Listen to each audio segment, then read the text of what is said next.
Hello, healthy people, and welcome back to the Organelle podcast. Today, we're exploring where health excellence starts, how to take those first few vital steps and ensure that you stick to it. We'll navigate through the absolutely irreplaceable first step, the highest leverage lifestyle changes for long term health gain, and the role of a healthy mindset. As always, I'm Xavier Greenhalgh, and joining me is the Organelle digital health platform's leading practitioner, Lionel Godwin. So, without further ado, it's time to take the next step on our health journeys. We're back. Lionel, my man, how are you? Xavier, as always, really happy to be here. Oh, it's fantastic to hear that. Glad you're in a good mood because we've got a juicy one today.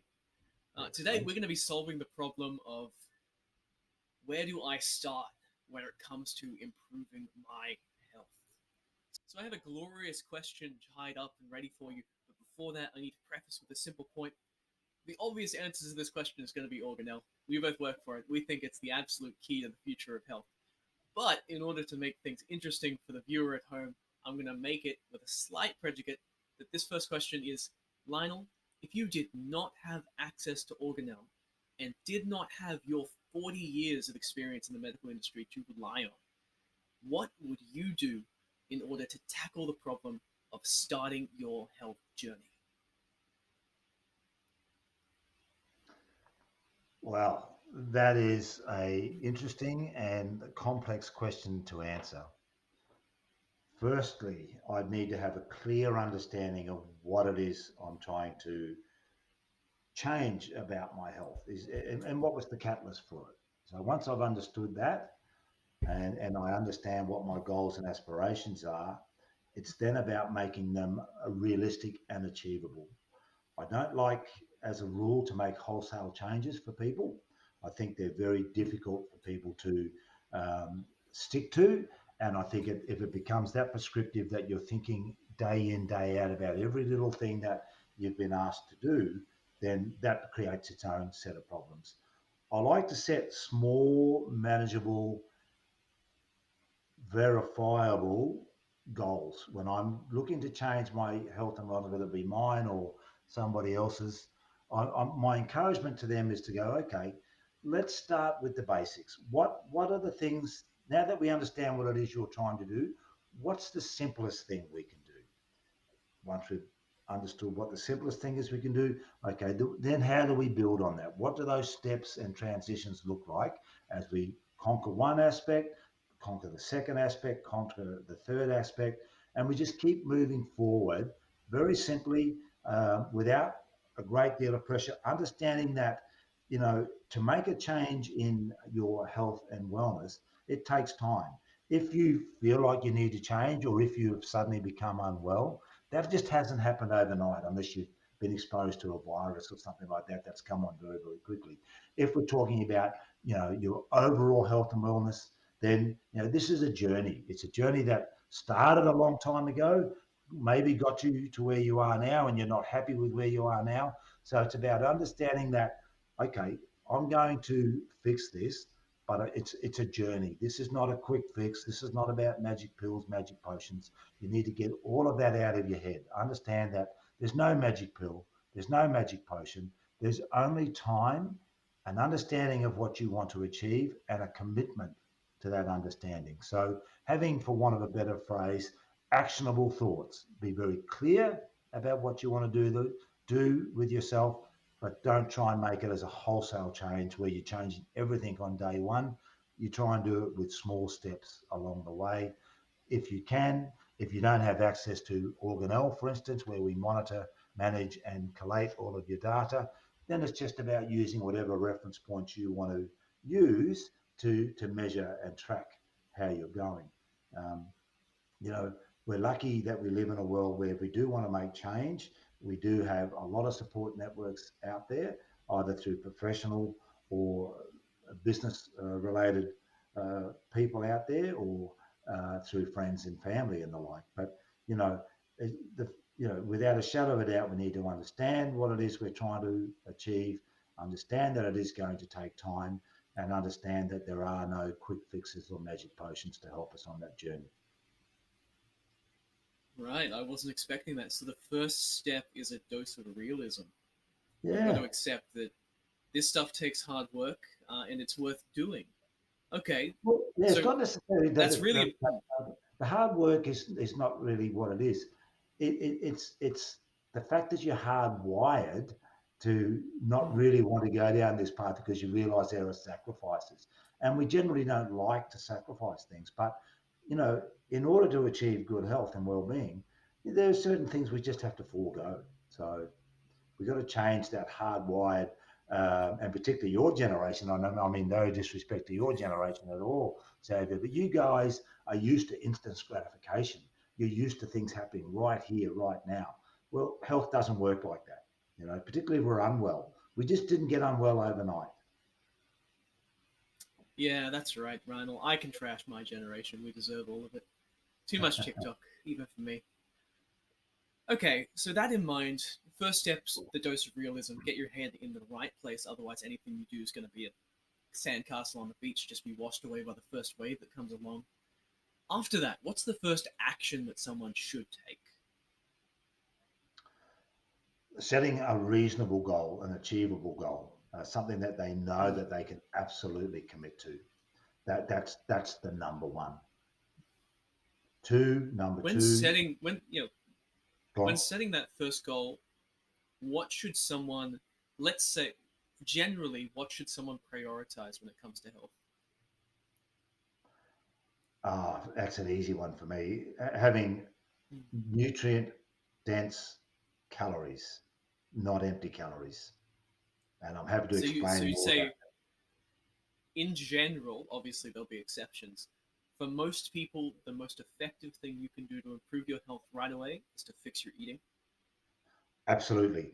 Understanding that the body is made up of all of the things that we ingest. So, proteins, fats, fibers, vitamins, minerals.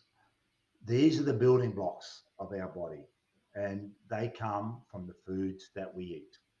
So that's the number one thing for me. You've got to get away from empty calories. And when I'm talking about empty calories, I'm talking about high sugar foods, highly refined foods, highly processed foods, and packaged foods. They, for me, are the number one things. And all of those foods, as far as I'm concerned, are made up of empty calories. Now, I cannot for the life of me ever understand why someone would want to eat an empty calorie. It's tasty, Lionel. You ever had like a nice milkshake? Okay, it's just I delicious. have, You I can't have, fake a milkshake. I've had a beautiful milkshake. You know what it was made up of? Oh, Avocado, don't tell me. mixed berries, kale, spinach, hemp seed, some cacao, some ginger, some cayenne, and some tomato and carrot. And man, what a absolutely magnificent milkshake it was. I don't know if you need to go that far. That seems a bit much to me, Lionel. It didn't You have any know, ice in it. Where was? You didn't even use like a nut milk. It was just there was no milk in that no milkshake. It was water, just a just shake. plain water. Plain water, and then the banana was frozen, so that makes it creamy. The avocado makes it creamy, so I don't even realize I'm not eating a milk substance. I've got this beautiful creamy milkshake that is so nutrient dense, it leaves me jumping out of my skin. Okay, well, you probably sound a bit crazy to most of our listeners. You sound a bit crazy to me, to be honest. But Yes. it's something that I want to look into there. How Yeah, can someone go about trying to affect that kind of change in their belief system?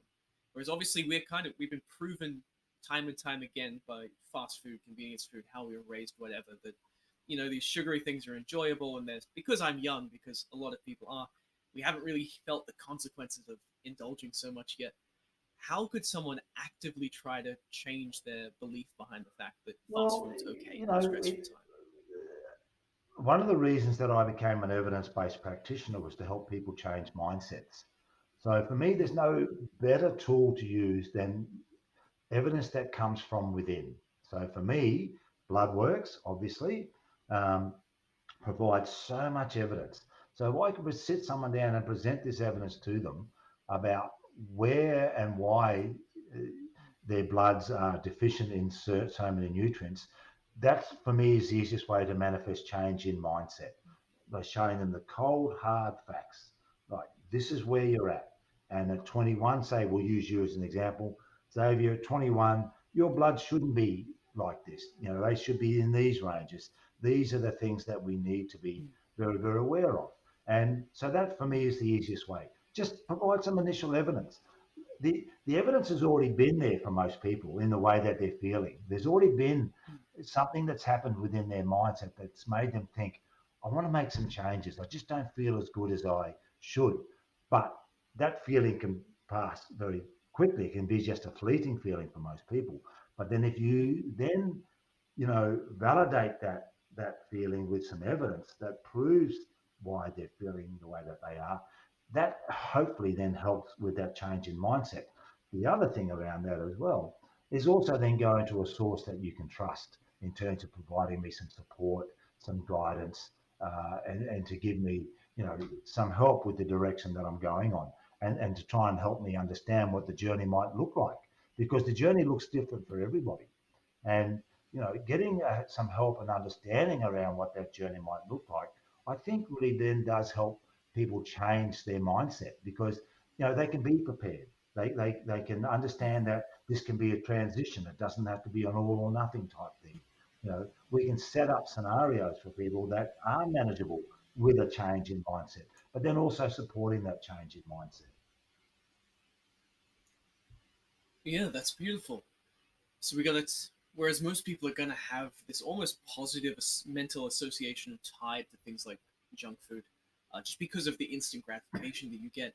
You're saying that the key is to take all the negative impressions and emotions that are tied up in the way that you feel, like a few hours afterwards, and maybe when you wake up and you feel a bit groggy, or it's only midway in the afternoon but you're tired and you feel like you need a caffeine hit. You got to take those negative emotions and tie them to the experience of the junk food to try and make Mm, it so that your brain knows it's a bad thing. And the mm. really effective way to do that is to just confront yourself with the cold, hard truth, which is most easily expressed through a blood test or something like that. Yeah, and it's not a realization that a lot of people want to come to. They recognize when they have KFC or McDonald's or some other form of fast food, they don't feel great afterwards. There's very few people that I know that could tell me honestly that they felt great 2 hours after having a Macca's or a KFC. They recognize it, but to then acknowledge that means that they have to accept that they need to make changes, and that's sometimes the most difficult thing for people to do, is to, because if you accept that you need to make changes, you've then got to own that. Okay, now Mm. not a lot of us really want to own our health and wellness journey. To me, that's just the most outrageous thing anybody could ever think of, to not want to own their health and wellness journey. But to a lot of people, that's too confronting. It's too confronting to hold yourself to account and go, no, I'm actually going to forego. I'm going to use some discipline. I'm going to feel better. I'm going to look better. I'm going to act better. I'm going to be less moody by acknowledging that this fast food or excess alcohol or smoking or whatever it is that I'm doing that is contributing to my health and wellness is actually worth me taking hold of, so that I don't feel the way that I choose to ignore. A lot of people just ignore their feelings around how they are feeling after doing something that they shouldn't food wise. And again, that's because they don't want to own the responsibility. But let me tell you, the joy that comes from owning that responsibility is immeasurable, absolutely immeasurable, and on so many levels. The way that you feel, the way that you look, the positive affirmations that you're getting from other people that haven't seen you in a while or are noticing the changes that you're going through. These are all great things. It's also just having the goal and aspiration of living the best quality life that you can well into the future. One of the things that I do around health and wellness is I'm always thinking 20 years ahead of where I am now. And that's my motivation. My motivation to do the things that I do on a daily basis is a plan for 20 years post today. And I've always done that since I was about 15. I always imagined what I was going to be like at 35. When I was 35, what I was like at 55. At 55, I'm thinking about what I'm going to be like at 75. And that for me is the motivation. That's where I find motivation to really stick to the things that I need to stick to around managing and owning my own health and wellness. Yeah, and I feel like there is a point at which everyone just has to come to that fundamental acknowledgement that the health is not something you can ignore. And once you come to that, it just kind of falls into place naturally that it's something you have to take responsibility for, and it's a journey that you have to embark on. Because health really is everything when it comes to life. It's the foundational thing that determines the quality of everything you do.